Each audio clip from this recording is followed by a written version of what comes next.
Happy Thursday, team. We are in our second strength phase. We're in our second strength session of the week with our strength bias program on our Thursday. So today is our upper body day, and we have our Athena, Adonis, and our Hercules. So George's going to show us our bench press for our Hercules setup, and then we're going to go through your Adonis and also your Athena.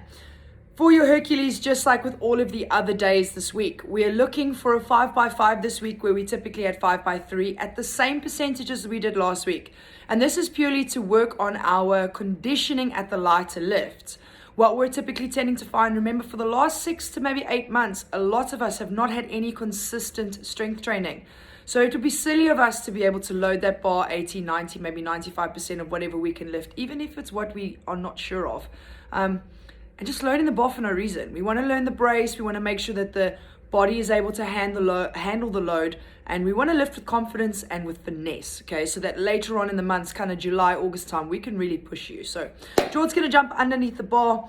And what we're looking for here is that connection with the ground between his toes and his upper back. There's a slight curve in his lower back. You might not be able to see it from this area here, but he can stick his hands underneath.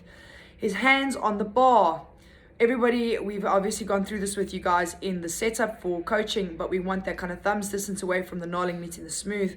And then we're going to bring the bar to the front.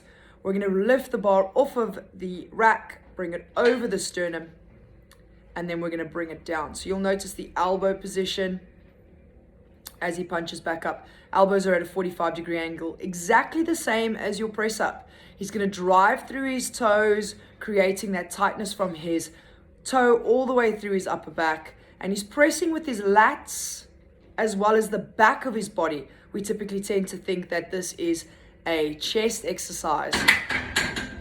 The chest is dominated and pushed forward by your back. That is going to be your Hercules piece. So bench, obviously 5x5, and your Adonis, you're going to do the same. Only this week we have 40 to 65%. And our rep range is 8 to 6. Okay, so we're looking for that high volume. You're going to do all of those sets. And then you're going to go into your pull-up. So George's going to jump on the pull-up bar. And here we're looking for 5x4 pull-ups.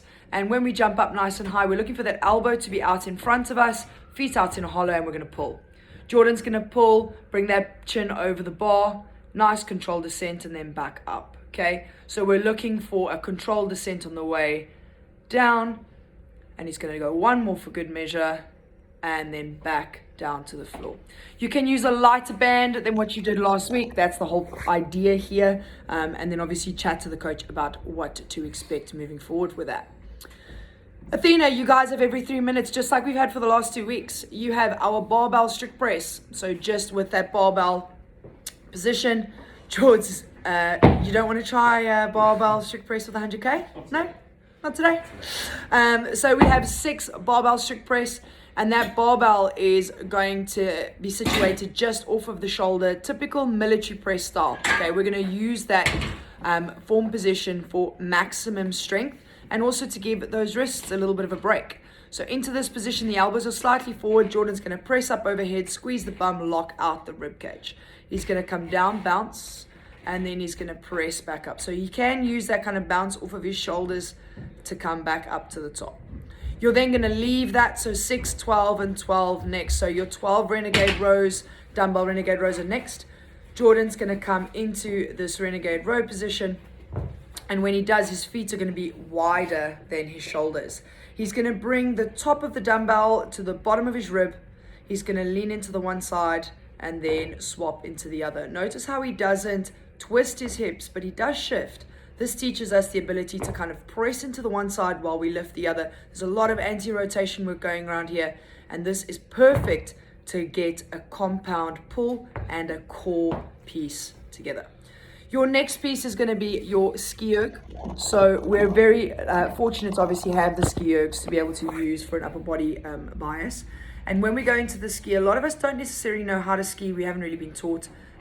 But this is a good way to look. So you'll notice Jordan actually puts the side of the green handles across his palm. That's a really good way. That's the way that it's kind of ergonomically made. He's going to push through his feet, extend his hips back, and then pull down. there's a rhythm. As he goes, there's a rhythm to our ski. So just like our row, we're looking for that big power, and power is generated from the floor. So those feet are pushing into the ground, and you'll notice he reaches nice and tall, sends those hips back, and then pulls the elbows into his side and extends the arms backwards. Big pull. No straight arms here, so I don't want to see an arm straight. You're just going to land up jarring, okay? And there's a crunch factor here, so big pull and then sit back into the hips. When he's done, he gently places them back up. No slamming of the ski. We're coming into your Metcon next, so we're again working with a movement or a skill under fatigue. We have an RX, a scale 1 and a scaled version, a scale 2 version here. You have your machine calories, your thrusters, and your good old double unders. So Jordan has kindly said that he's happy to show you how to double under because he's so good at it. And if you have your double unders, RX, you will be doing 50. If you don't, you will have 25 for scale, and then scale 2 will be 10. Idealistically, guys, if you have one double under, you are not getting away with single unders today. You will be doing your double unders. This is a perfect time to practice. So we have our double under position.